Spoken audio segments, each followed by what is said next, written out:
अस्सलाम वालेकुम क्लास।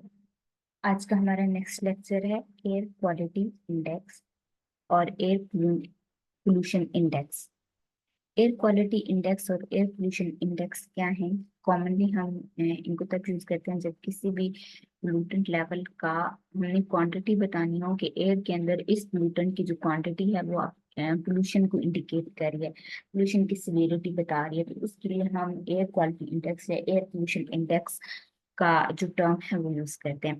तो क्या है एयर क्वालिटी इंडेक्स और air pollution index is commonly used to report the level of severity of air pollution to the public. यानी कि कितनी सीवियर एयर पोल्यूशन है पब्लिक को बताने के लिए, लाइक एक न्यूमेरिकल फिगर में हम बता देते हैं कि इसका ये लेवल है तो ये इतना सीवियर है।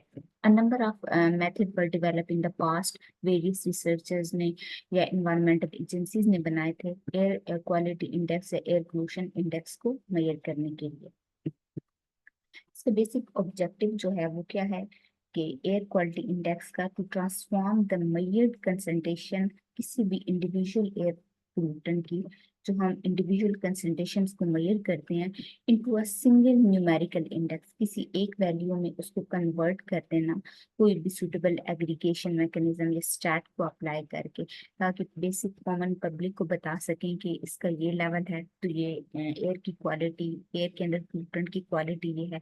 और अगर इसका ये लेवल है तो एयर के अंदर जो पोल्यूटेंट की क्वालिटी क्वांटिटी है वो ज्यादा हो चुकी है और एयर जो है ना अब पोल्यूट हो चुकी है। हम पहले भी बात कर चुके हैं कि एयर क्वालिटी इंडेक्स या air pollution air quality indicators जो है वो बेसिकली वो 6 क्राइटेरिया एयर पोल्यूटेंट्स हैं, जिसमें nitrogen oxygen sorry nitrogen oxide, carbon oxides, particulate matter, और वो 6 जो एयर क्वालिटी इंडेक्स है उनकी बेसिकली कंसंट्रेशन को मेजर करना और फिर इनको एक सिंगल वैल्यू न्यूमेरिकल इंडेक्स में कन्वर्ट कर देना, ये एयर क्वालिटी इंडेक्स में है, इसका ऑब्जेक्टिव है।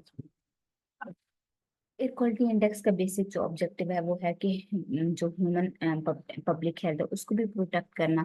इन्वायरमेंटल प्रोटेक्शन एजेंसीज ने 6 जो एयर पोल्यूटेंट्स हैं, बेसिकली यहाँ पे 5 लिखने हैं, 6 हैं, उसमें अंदर एक पार्टिकुलेट मैटर भी आ जाता है, तो उसमें इनको एयर क्वालिटी इंडेक्स कहा है, ठीक है। जिसमें हमारे पास आ जाती है ground level ozone, next particular matter, particle pollution भी इसको बोलते हैं। पार्टिकल जो साइज है वो कितना होना चाहिए, 2.5 माइक्रोन या लेस देन 10 माइक्रोन होना चाहिए। देन हमारे पास carbon monoxide, sulphur dioxide and nitrogen dioxide. Monitors use क्या करते हैं कि average concentration of each air pollution, यानी कि हर जो एयर पोल्यूशन है उसकी एक एवरेज कंसंट्रेशन को मेजर करते हैं। Time recorded varies by pollutant, ठीक है। टाइम जो है ना वो रिकॉर्ड करते हैं कि इस टाइम पे ये पोल्यूटेंट जो है ना वो वेरी कर रहा है, लाइक ये इस तरह मेजर करते हैं। आपने अक्सर, मैंने उसमें भी बात की थी कि जो एयर हमारे पास जो होते हैं ट्रैफिक पुलिस के जो फिर रहते हैं उनके हाथ में वो एयर क्वालिटी इंडेक्स का ना एक इंडिकेटर होता है, तो वो ना उसको डिफरेंट लेवल पे मेजर करते हैं, लाइक सुबह के टाइम, शाम के टाइम, रात के टाइम। तो वो पता चलता है कि सुबह के टाइम है तो अगर इनकी न्यूट्रंट लेवल की कंसंट्रेशन कम है, आप देखेंगे दोपहर में वो राइज कर जाएगी, फिर इवनिंग में, रात में वो थोड़ी सी कंसंट्रेशन कम हो जाएगी। तो इसका बेसिकली क्या होता है कि एयर के अंदर कौन सी ऐसी एक्टिविटीज हो रही हैं जिसकी वजह से कोई एक स्पेसिफिक लेवल जो स्पेसिफिक इंडिकेटर या स्पेसिफिक पोल्यूटेंट जो है ना, वो ज्यादा हो रहा है। Air quality index is calculated for each pollutant, और ये एयर क्वालिटी इंडेक्स हर पोल्यूटेंट के लिए अलग से मेजर किया जाता है। The pollutant with highest air quality index ये डिटरमाइन करता है level for the day and it is noted as responsible pollutant। और पूरे दिन में ये देखा जाता है कि आज के दिन में कौन सा एयर जो pollutant है वो सबसे ज्यादा नोट किया गया। अब पीछे जो हमने ये 5 पढ़े हैं कि ग्राउंड लेवल ओजोन है या पार्टिकुलेट मैटर है या कार्बन मोनोऑक्साइड है, सल्फर डाइऑक्साइड है या नाइट्रोजन डाइऑक्साइड है, पूरे दिन में इनमें से कौन सा जो पोल्यूटेंट है इसकी कंसंट्रेशन सबसे ज्यादा नोट की गई है। अगर रेगुलरली लाइक सल्फर डाइऑक्साइड की कंसंट्रेशन ज्यादा नोट की गई है तो फिर इसका रीजन फाइंड करें कि ये ऑटोमोबाइल से आ रहा है या कोई इंडस्ट्रियल एरिया वहां से आ रहा है, तो फिर उसके लिए ताकि कुछ स्पेसिफिक मेजरमेंट्स लिए जा सकें, तो वो ये जो एयर क्वालिटी इंडेक्स है ये हर पोल्यूटेंट का अलग अलग मेजर किया जाता है। और फिर बताया जाता है कि आज के एक स्पेसिफिक डेट में ये वाला एयर पोल्यूटेंट इस एरिया के अंदर प्रीवेलेंट है।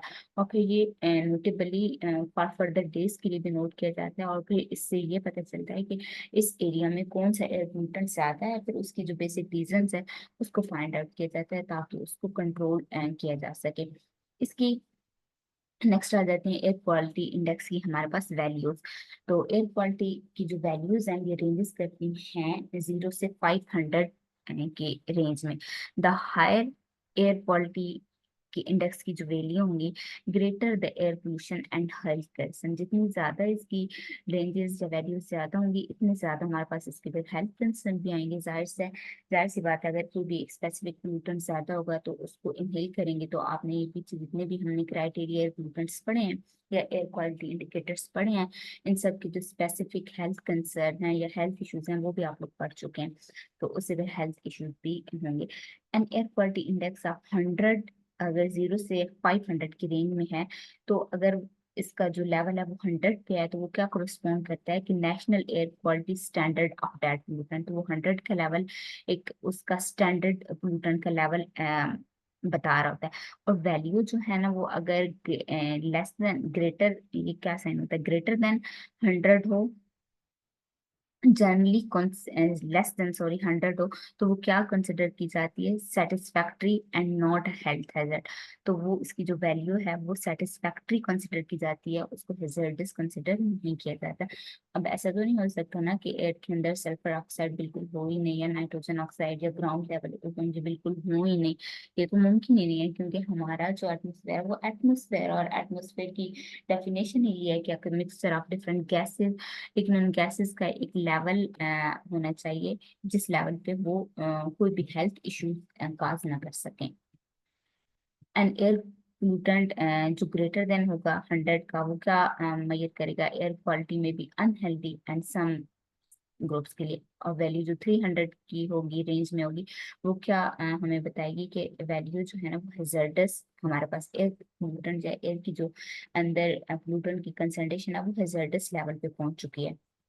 इसके बाद जो एयर क्वालिटी इंडिकेटर्स हैं उनको इसमें कन्वर्ट कर दिया जाता है, उनको एयर कैटे AQI कैटेगरीज में कन्वर्ट कर दिया जाता है, ठीक है, ताकि जो इजियर अंडरस्टैंडिंग हो पब्लिक के लिए। एयर क्वालिटी जो इंडेक्स की वैल्यूज हैं उनको कन्वर्ट किया जाता है कैटेगरी के अंदर for easier understanding by the public, ताकि पब्लिक इन वैल्यूज को इजीली अंडरस्टैंड कर सके और इसके बारे में स्पेसिफिक मेजर्स ले सके। The categories consider the public health impacts of the pollution level and colour code is basically use किया जाता है ताकि इसके एसोसिएट जो भी एक्शन है वो लिए जा सके। नेक्स्ट जो स्लाइड्स है ये देखिए, लेवल ऑफ हेल्थ कर्सन है, इसकी जितनी भी न्यूमेरिकल वैल्यूज हैं, और फिर इसका हमने बोला है कि 0 से लेकर 500 तक इसकी न्यूमेरिकल वैल्यू, 0 से 500 तक। अब गुड है, एयर क्वालिटी इंडेक्स अगर 0 से 500 तक है, तो एयर क्वालिटी इंडेक्स का जो हेल्थ कर्सन है वो गुड है, मीन्स कि हाँ ये वैल्यूज हेल्थ को हमारे इतना इफेक्ट नहीं करेंगे। इसका मीनिंग क्या है कि air quality is considered satisfactory and air pollution possesses little या कोई भी एज सच हमारे पास इसका कोई स्पेसिफिक रिस्क नहीं एसोसिएट इस लेवल पे। दूसरा जो है ना वो है 51 to 100 की जो वैल्यू है वो मॉडरेट वैल्यू है, और एयर क्वालिटी जो है ना वो एक्सेप्टेबल है। However, for some pollutant, there may be a moderate health concern या small number of people जो है ना वो इफेक्ट हो सकते हैं, जो कि बेसिकली सेंसिटिव होते हैं एयर पोल्यूशन को लेके, तो वो इस वैल्यू पे थोड़ा बहुत इफेक्ट हो सकते हैं। नेक्स्ट जो वैल्यू है हमारे पास 0.101 से 150 की रेंज में है, वो अनहेल्दी है एंड सेंसिटिव ग्रुप इसके अंदर आ जाता है। मेंबर ऑफ सेंसिटिव ग्रुप में एक्सपीरियंस हेल्थ इफेक्ट, वो लोग जो सेंसिटिव हैं जिनको एलर्जी हो जाती है, थोड़ा बहुत एयर के अंदर पोलेंस और इस तरह की चीजें आ जाए, वो इससे इफेक्ट हो सकते हैं। जनरल पब्लिक जो है ना यूजली इससे भी इफेक्ट नहीं होती। देन 151 से जो 200 की वैल्यू है, न्यूमेरिकल वैल्यू है, वो अनहेल्दी है, एवरीवन इससे जो है ना एक्सपीरियंस करता है health effect. member of sensitive group experience more serious health effect. Then आ जाते हैं हमारे पास 201 से 300, ये वेरी अनहेल्दी सिचुएशन है, हेल्थ अलर्ट्स हैं, everyone experience more serious and health effect. Then हमारे पास 301 से 500 की जो रेंज है ये hazardous रेंज है, and health warning of emergency condition, the entire population जो है ना वो ज्यादा इफेक्ट हो जाती है इस लेवल पे जाकर। नेक्स्ट जो हमारे पास है कि प्लूटन स्पेसिफिक सेंसिटिव ग्रुप, जहाँ पे एयर क्वालिटी इंडेक्स जो है ना वो अगर कितनी हो,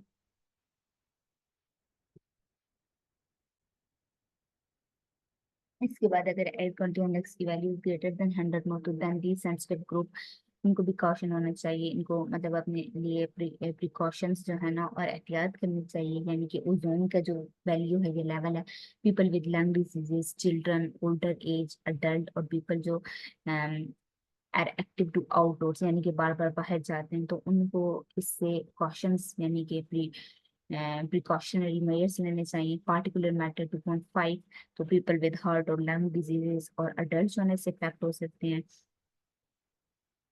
particular matter 10, people with heart or lung diseases, children's and other adult age, carbon monoxide, इससे उन लोगों को प्रिकॉशन ज्यादा लेनी चाहिए जो बेसिकली हार्ट डिजीजेस के। हमने पढ़ा ना कार्बन मोनोऑक्साइड क्या करती है कि बेसिकली हमारे ऑक्सी के कार्बोक्सी हीमोग्लोबिन की फॉर्म में हमारे ब्लड टिश्यूज के साथ अटैच हो जाती है, तो वो ब्लड सर्कुलेशन या ऑक्सीजन लेवल की कंसंट्रेशन बॉडी में कम कर देती है।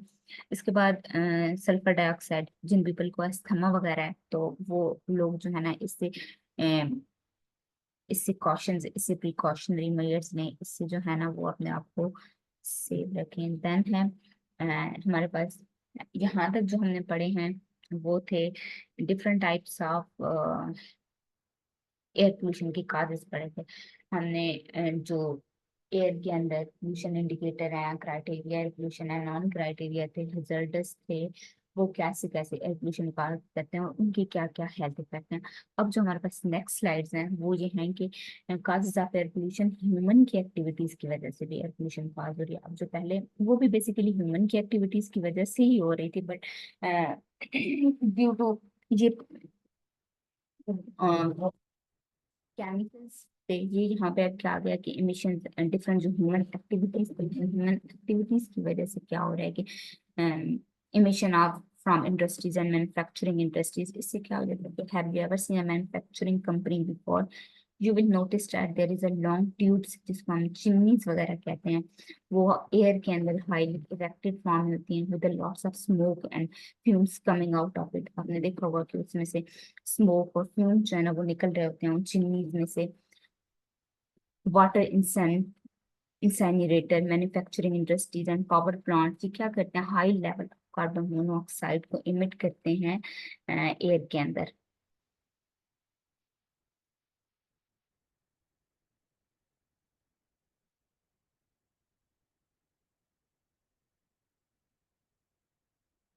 ये इंसैनिरेटर क्या होते हैं, बेसिकली टाइप ऑफ बर्नर्स होते हैं जिनको ऐसे डिजाइन किया जाता है कि कोई भी हैजर्डस या मटेरियल हो ना जो इनके अंदर बर्न किया जा रहा है तो उसका जो आउटडोर इन्फ्लक्स है वो बाहर बाहर निकले, ठीक है। तो बीइंग हैजर्डस मटेरियल कंबस्टन, ये एक बेसिकली कंबस्टन चैम्बर होता है, और जितनी भी मैन्युफैक्चरिंग इंडस्ट्रीज हैं, पावर प्लांट्स हैं, वो अपना हाई लेवल कार्बन डाइऑक्साइड को बाहर इमिट कर रही होती हैं। This happen almost everywhere that people live, ये हर जगह हो रहा है जहाँ आप देखते हैं कि लोग जो है जहाँ पे रह रहे हैं पेट्रोलियम रिफाइनरीज भी क्या करती हैं, लॉट्स ऑफ हाइड्रोकार्बन एयर के अंदर इमिट कर रही होती हैं। उसके बाद नेक्स्ट बर्निंग फोसिल फ्यूल्स हैं, इनकी वजह से भी लॉट्स ऑफ एयर पोल्यूशन कहा हो रही है कि आफ्टर द इंडस्ट्रियल एज, ठीक है, transportation has become a key part of our life. Transportation बहुत ज्यादा हो रही है, cars and heavy duty trucks, train, shipping vessels, airplanes, ये क्या करते हैं, लॉट्स ऑफ फोसिल फ्यूल जो है ना वो बर्न करते हैं। Emission from automobile contain both primary and secondary pollutants इनके अंदर मौजूद होते हैं। This is a very major cause of air pollution and one that is very difficult to manage, इनको जो है ना मैनेज करना भी बहुत डिफिकल्ट है। This is because human rely heavily on vehicles and engine for transporting people good and service.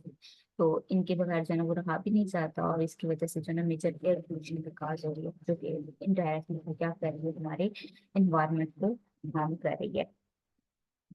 Then fumes from car exhaust, इनके अंदर डेंजरस गैसेस मौजूद हैं, जैसे कि कार्बन मोनोऑक्साइड है, oxide of nitrogen, carbon and particulate matter. इसके अलावा हमारे पास क्या आ जाता है, on their own they cause a great harm to people, जो कि इसको ब्रीथ कर रहे होते हैं फिर ऐसी एयर को।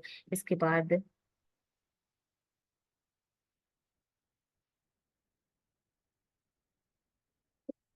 also additionally they react with environmental gases to create फिर ये जो प्राइमरी पोल्यूटेंट्स हैं ये एयर के अंदर जाके क्या करते हैं, किसी और गैसेस या किसी और केमिकल किसी और मजीद स्कैंडी पोल्यूटेंट बना के फर्दर टॉक्सिक इफेक्ट काज करते हैं।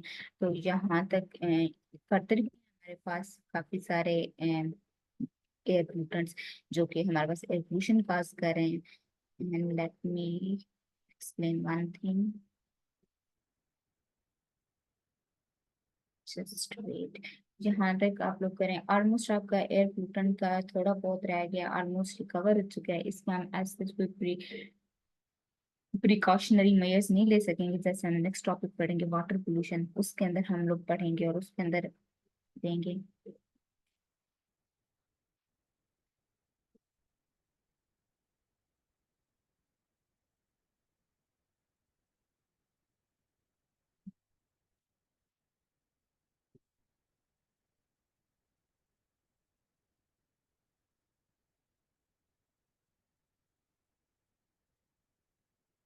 उसके बाद एक चीज थी जो मैं स्लाइड में लिखना भूल गई थी, तो मैं यहाँ से आपको बता देती हूँ। आपने उसमें मैं आपको जब दूसरी स्लाइड याद करने वाली सेंड करूंगी तो वहां से देखिएगा कि हमारे पास कुछ जो है ना एग्रीकल्चर एक्टिविटीज भी हैं, जैसे कि ammonia is very common by product from agriculture related activities और मोस्ट हेजर्डस गैसेज है एटमोसफेयर के अंदर।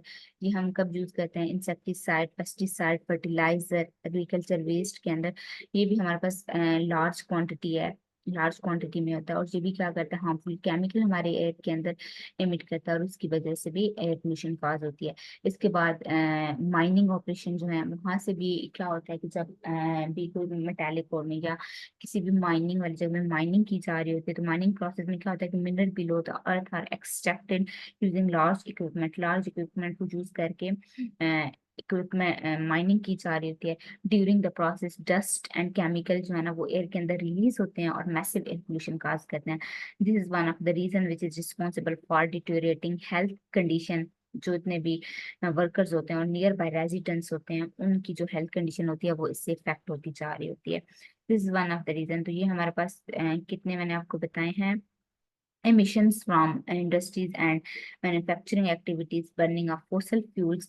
इसके बाद एग्रीकल्चर एक्टिविटीज, ठीक है। बर्निंग ऑफ फॉसल फ्यूल के बेसिकली हमारे एनवायरनमेंट के अंदर ना कार्बन डाइऑक्साइड इमिट हो रहा होता है। वो कार्बन डाइऑक्साइड अगर डेंजरस लेवल पे पहुंचा तो ह्यूमन हेल्थ के लिए वो टॉक्सिक टॉक्सिक हो जाएगा। देन हमने कौन कौन सा पढ़ा, मैंने एग्रीकल्चर एक्टिविटीज की वजह से और डिफरेंट माइनिंग जो ऑपरेशन है उनकी वजह से। देन हमारे पास यहाँ से डिफरेंट यहाँ तक ऑलमोस्ट आपका ये वाला टॉपिक हो चुका है। एक आध लेक्चर इस पे और जो है ना वो डिलीवर करूंगी तो आपका ये सारा खत्म हो जाएगा। पढ़िएगा। अल्लाह हाफिज।